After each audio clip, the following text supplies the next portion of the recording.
Hei vaan, Sirja täällä taas. Nyt tulee taas videota, mutta ei minua haittaa. Tää tuli oikeastaan aika randomisti tää aihe ja mulle tuli vaan halu puhua, joten mä taas puhun. Ja tää oikeastaan tuli siitä, koska mä keskustelin erään Facebook-kaverini kanssa parisuhteista ja ylipäätään ikäerosta.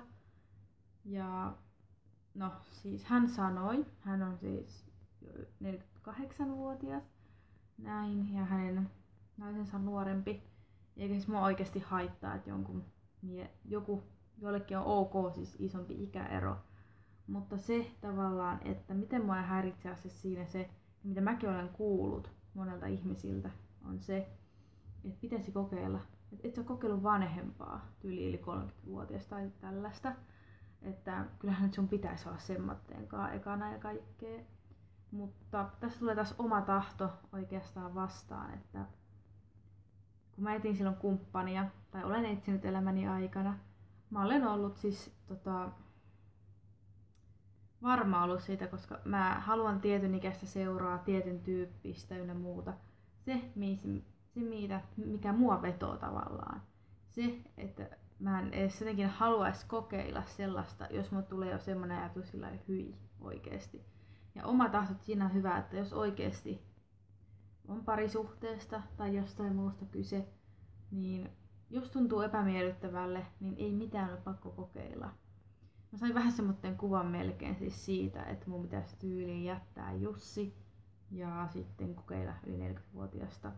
Näin, mutta siihen nähden, mitä mun haaveet on, tavoitteet elämässä, mä saan ne Jussin kanssa ja mä en näe asioiden muuttuvan.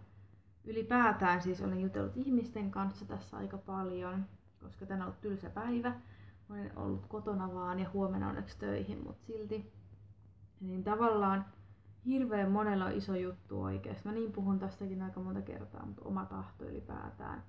Se, että joku siis multa kyseltiin tänään ihmekuvia, vähän tuhmia kuvia, tälleen. Mä olin sanonut, en todellakaan, että pitääkö, jos joku omistaa tietynlaisen kropan ja joku tykkää siitä, niin eihän sillä, kellä on se kiva kroppa tai kauniit hiukset ynnä muuta, on velvollisuutta tehdä sen mukaan, ja toinen haluaa.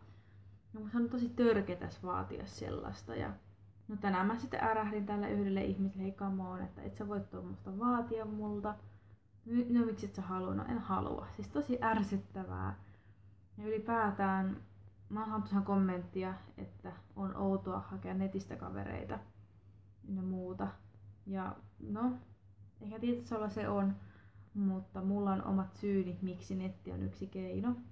Vähän kuin omat blogivideot, niin tää on yksi keino tutustua ihmisiin, vähän kuin netin kautta. Et mä kerron ihmisille jotakin mun videoilla ja sen jälkeen joku tulee juttelemaan ja näin. Et sen takia mulla on tullut blogikavereista ihan oikeesti kavereiksi tullut näin.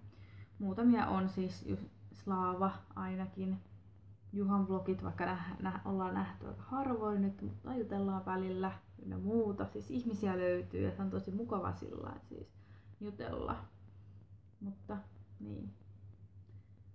Mä nyt suosittelen tälleen lyhyesti, ytimekkäästi ja tää oli tämmönen, missä voisin vaan puhua yksinkertaisesti, että jos tuntuu väärälle, niin älkää tehkö. Joku kehuu teitä hirveästi, niin ei teillä ole velvoissa totella, vaan jos se tuntuu väärälle, sä et tunne ihmistä, juttelet vaan netissä, niin en suosittele laittamaan oikeasti mitään vähäpukeisia kuvia tai mitä vähän miettii sillä varauksella tavallaan, että koskaan ei tiedä mikä menee. Mä tiedän, että kun mä julkaisen someen kuvia, ja mä vielä googletan ihan itseäni sen mukaan, että löytyykö kaikkea pashaa musta, sanotusti, ja en ole vielä löytänyt oikeastaan, mikä mä oon tavallaan tyytyväinen, mutta mä tiedän, että joskus voi tulla se hetki, esimerkiksi ylilautaan tai johonkin tulee semmonen ketju, missä mut haukutaan täysin lyttyyn. Mutta vielä ei ole siis sellaista. Ja tosiaan, no, mä nyt vähän tarkkailen sen takia vähän tilannetta. Ja mä oon ottanut sen riskin, että mä julkaisen itsestäni videoita, kuvia. Näin. Tietysti mulla on yksityisjutut Facebookissa ynnä muuta, mitä muut ei tiedä. ja ne on sitten siellä, mutta se miten mä näytän videoilla, kuvissa ja muuta, niin ne ei tavallaan sitten kaikki kuulu muille ihmisille. Tämä on tämmönen asia, mitä mä halusin selittää. Ja jos haluaa olla vanhemman ihmisen kanssa yhdessä, niin ole. Jos nuoremman kanssa voi olla. Mua ei koskaan haitannut, mutta mä toivon tavallaan, että joku päivä. Ja nyt ihmistä ylipäätään, ihmiskunta ymmärtää sen, että vähän sekin, että kun mä etsisin kuvitelmasin sinkku nytten, niin sanotaan, että mun pitäisi kokea kaikkia eri ikäisiä kaikkea. Siis tavallaan, että mikä on hyvä. Vaikka mä tietäisin jo heti, okei, että joo, että tämmönen ikäskaala on jees mulle ja kaikkea muuta. Vähän kuin se mun unelmien poikaystävä-video, siis sehän oli vaan semmonen suurin piirtein. Ja Jussi on aika hyvin siinä skaalassa, mitä mä puhuin silloin. Tiettyjä juttuja on vain haaveissa. Loppupeleissä, kuten mä saataisin sanoa sillä videolla, jos oli jo urheilullinen, niin se mullekin tulee semmoinen paine, että munkin pitää olla kauhean timmi ja tietynlainen ihminen. Nyt Jussin kanssa mä olen aika vapaasti oma itteni ja mua ei haittaa. Jussikin omanlaisensa ihminen ja sillä lailla rakastan häntä.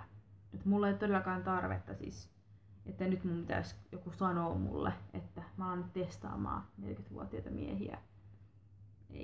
Ei kiitos. Mutta tällaista, kerrokaa mielipidettä, onko teillä jotain samankaltaisia kokemuksia vai ylipäätään tällaista tietoa tullut.